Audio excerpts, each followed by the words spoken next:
आइए इसके learning outcome देख लें। यानी इस वीडियो के बाद जो है आपको फ्रीक्वेंसी को डिफाइन करना, lower class limit, upper class limit और क्लास इंटरवल और एक सिंपल फ्रीक्वेंसी डिस्ट्रीब्यूशन बना सकेंगे। तो आइए शुरू।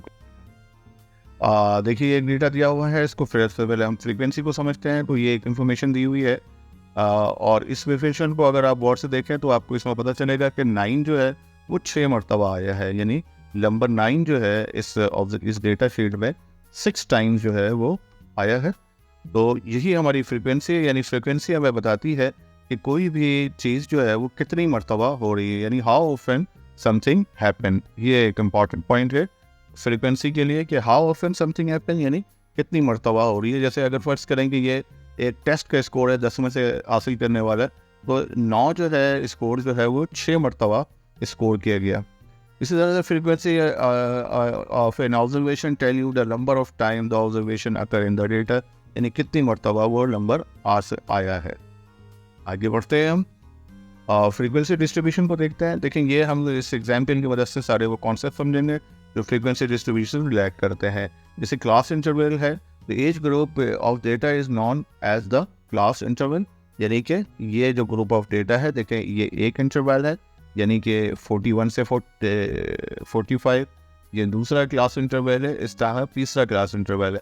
और अगर देखें तो इस फ्रीक्वेंसी टेबल में 1 2 3 4 5 क्लास इंटरवल हैं जो कि रिप्रेजेंट करते हैं वैल्यूज़ को, यानी इस रेंज के अंदर जो भी वैल्यू आती है। उसके बाद आता है अपर लिमिट, यानी किसी भी क्लास इंटरवल का जो हर क्लास इंटरवल में 2 लिमिट्स होती हैं, एक अपर लिमिट होती है और एक लोअर लिमिट होती है। तो अपर लिमिट जो है इसमें 41 45 में से 45 होगी। इसी तरह से इसकी अपर लिमिट जो है वो 50 होगी और इसी तरह से इसकी अपर लिमिट जो है वो 55 होगी। तो वो आइए उसके बाद जो दूसरा देखते हैं लोअर लिमिट, यानी लोअर क्लास लिमिट जो है वो क्या होगी। तो क्लास इंटरवल के अंदर जो लोअर लिमिट होती है, यानी अपर तो हमने समझ आ गई 40 45 में, तो लोअर जो है वो 41 जो है उसकी लोअर लिमिट हो जाएगी। जैसे कि ये दिया हुआ है यहाँ पे, ये 41 जो है ये इसकी लोअर लिमिट है, इसकी लोअर लिमिट 46 है। इसी तरह से इस क्लास इंटरवल की लोअर लिमिट 55 है और इसमें 56 है। और इसमें जी हाँ बिल्कुल सही कह रहे हैं आप कि इसमें क्या कहते हैं 61 है। ये यहाँ गलत लिखा हुआ है, ये लोअर लिमिट को जाहिर कर रहा है। ठीक, तो इस तरह से class interval, upper limit, lower limit आपकी समझ आया। और इसी तरह से size of A interval, class interval, यानी वो वैल्यू जो कि इसकी लेंथ को जाहिर करती है। यानी जैसे 41 से लेकर 45, तो इसका साइज़ क्या होगा, यानी इसमें कितने वैल्यूज़ हैं। तो ये अगर आप इसको काउंट करें 41 से 41 42 43 44 45, यानी कि 5 वैल्यूज़ हैं इसके अंदर। तो इसकी साइज़ जो है वो 5 है। यानी हर इस फ्रीक्वेंसी डिस्ट्रीब्यूशन के अंदर हर एक क्लास इंटरवल का जो साइज़ है वो 5 है। ओके, आगे बढ़। तो अब हम एक फ्रीक्वेंसी डिस्ट्रीब्यूशन बनाएंगे और ये लेसन हमारे लिए नहीं है बल्कि हम इसकी प्रैक्टिस पिछले लेसन्स में कर चुके हैं। तो आप उसको रिकॉल कर लीजिएगा। अगर आपको कहीं मुश्किल लगे तो आप वो पिछला लेसन को ज़रूर देखिएगा। तो आइए शुरू करते हैं। तो सबसे पहले हमें सबसे छोटी वैल्यू इसमें मालूम करना होगी। तो सबसे छोटी वैल्यू इस पूरे डेटा के अंदर जो सबसे छोटा स्कोर है या सबसे कम से कम स्कोर है वो जो है वो 39 है। तो हमने वो लिख लिया हमने। उसके बाद हमने देखा कि सबसे ग्रेटेस्ट वैल्यू कौन सी है। तो हमने सबसे पहले ग्रेटेस्ट वैल्यू मालूम की 99 और इससे हमें पता चल जाएगा कि नंबर ऑफ़ क्लासेस हमने कितनी बनानी है।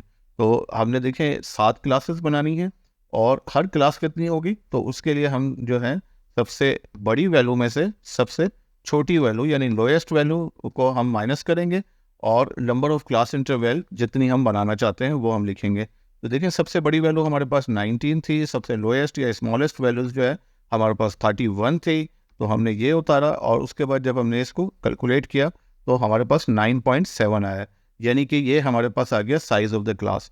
यानी कि शुरू कहाँ से होगा, एंड कहाँ से होगा, उनके दरमियान हमारे पास जो स्पेस होनी चाहिए वो 10 की होनी चाहिए। 9.7 है तो हम 10 ले लेंगे। तो हमारा सबसे स्मॉलेस्ट वैल्यू 31 था। तो हम यहाँ पे 31 से शुरू करेंगे और हमें 10 इसमें जोड़ेंगे तो ये 40 तक चला जाएगा। यानी जो हमारा पहला क्लास इंटरवल बनेगा वो 31 से 40 बनेगा। उसके बाद अगला हम 41 से शुरू करेंगे और फिर इसमें 10 ऐड करेंगे तो ये 50 हो जाएगा। तो आइए, हमने ऑलरेडी पहले आपके लिए बनाई हुई है, तो ये मैं जस्ट उतारता चला जाता हूँ। और आपने देखा कि हर एक जो है वो उसके अंदर साइज उसका 10 है। तो इस तरह से हमें क्या कहते हैं, इसका क्लास का साइज पता चल गया कि अगर हमें 7 क्लासेस बनानी थी तो हमने कैसे करना था। आइए अब हम टैली लगाते हैं। टैली का एक लेसन हमने पहले भी देखा है और अभी भी हम यूज़ करते हैं।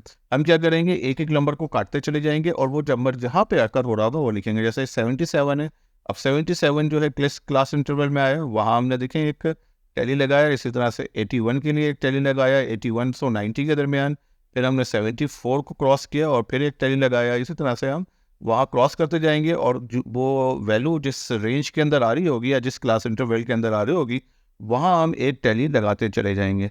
और जैसे ही टैली 4 होगा किसी ग्रुप में, वहाँ हम एक क्रॉस लगा देंगे। अब तक देखिए मैं एक एक करते करते चला जा रहा हूँ और ये उतारता चला जा रहा हूँ। 58 की जगह पे हमने 51 से 56 में टैली लगाया और ये देखेंगे एक एक करके टैली लगा। और देखें जैसे ही 5वीं वैल्यू आई हमने इसको क्रॉस करके एक बंडल बना लिया और इस तरह से हमने एक एक करके टैली लगाते चले गए, क्रॉस करते गए, टैली लगाते गए। क्रॉस करने से हमें एक फ़ायदा ये होता है कि हमें मार्क हो जाता है कि हमने वो डेटा रिकॉर्ड कर लिया है। वरना अक्सर कन्फ्यूज़न में बाद दफ़ा डबल टैली लग जाती है या हम टैली मिस कर जाते हैं और फिर बाद में जब हम इसको फ्रीक्वेंसी डिस्ट्रीब्यूशन बनाकर देख रहे होते हैं तो हमारी नंबर ऑफ ऑब्जर्वेशन कभी, जैसे फॉर एग्जांपल इसमें 40 है तो कभी 43 हो जाएगी, कभी 39 हो जाएगी, कभी 41 हो जाएगी। तो इसलिए ज़रूरी होता है कि आप इसके ऊपर एक पेंसिल से क्रॉस लगाते चले जाएं ताकि आपको पता चले कि हाँ भाई, इस ऑब्जर्वेशन को आपने रिकॉर्ड कर लिया है। तो आइए, हमने सारी ऑब्जर्वेशन रिकॉर्ड कर ली। अब हम इस टैली को काउंट करके लिखते चले जाएंगे। यानी पहली टैली 5 और 3 है तो इसका मतलब है 8 हो गई, फिर 5 है, फिर 5 और 1 6 हो गई, 5 और 2 7 हो गई, 5 है, फिर 5 और 1 6 हो गई और फिर ये 3 है। तो इस तरह से आपने देखा कि हमने किस तरह से इस अनग्रुप डेटा को फ्रीक्वेंसी डिस्ट्रीब्यूशन में कन्वर्ट कर लिया और अब हम इसको आसानी से ले सकते हैं। और आप जैसे कि हमने देखा था कि हम आसानी से बता सकते हैं कि 31 से 40 के दरमियान जो डेटा रेंज है वो 8 है। यानी 8 वैल्यूज़ ऐसी हैं जो 39 से 40 के दरमियान आती हैं। इसी तरह से आप मज़ीद वैल्यूज़ को पढ़ सकते हैं। मुझे ये